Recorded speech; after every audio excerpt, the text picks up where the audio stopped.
Assalamualaikum warahmatullahi wabarakatuh. Perkenalkan, nama saya Uswatun Hasana dengan NIM 85896036, Pokjari Banyuwangi Kota, UPBJJ Jember.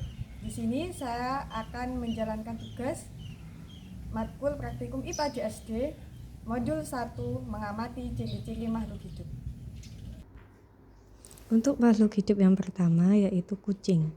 Kucing ini bernapas menggunakan paru-paru dan bergerak menggunakan 4 kaki. Biasanya kucing ini makanannya adalah karnivora, yaitu pemakan daging, tumbuh dan berkembang biak dengan cara melahirkan. Untuk hewan selanjutnya adalah burung emprit. Biasanya bernafas itu menggunakan paru-paru, bergeraknya menggunakan sayap, dan makanannya berupa biji-bijian, tumbuh dan berkembang biak dengan cara ovipar, yaitu bertelur. Untuk hewan yang ketiga yaitu ayam.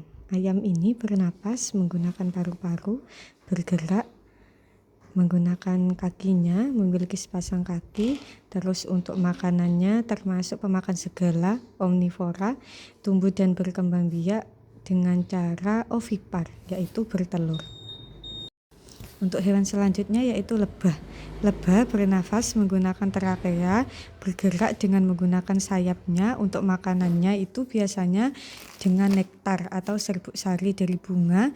Untuk tumbuh dan berkembang biaknya biasanya tergolong metamorfosis sempurna, yaitu diawali dengan telur, larva, pupa, lalu lebah dewasa.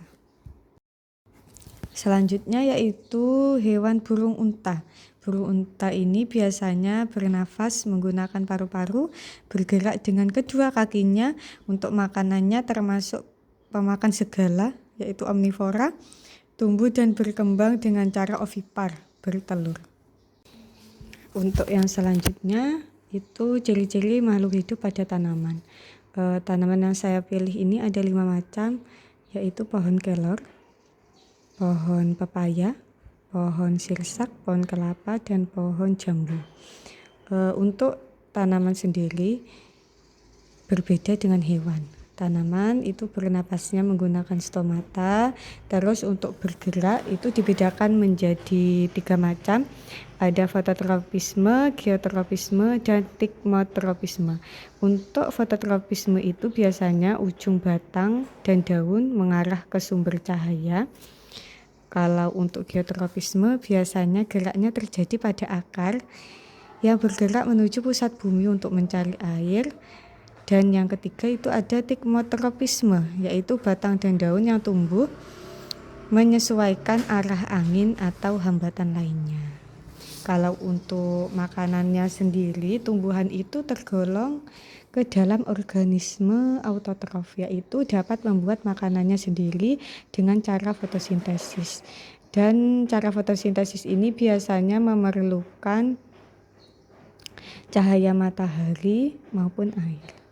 Dan untuk tumbuh biasanya ditandai dengan batang yang meninggi ataupun membesar dan daun yang bertambah.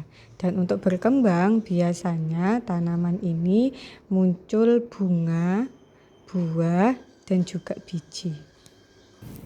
Kesimpulannya, makhluk hidup adalah entitas biologis yang memiliki kompleksitas tertentu untuk mempertahankan eksistensinya.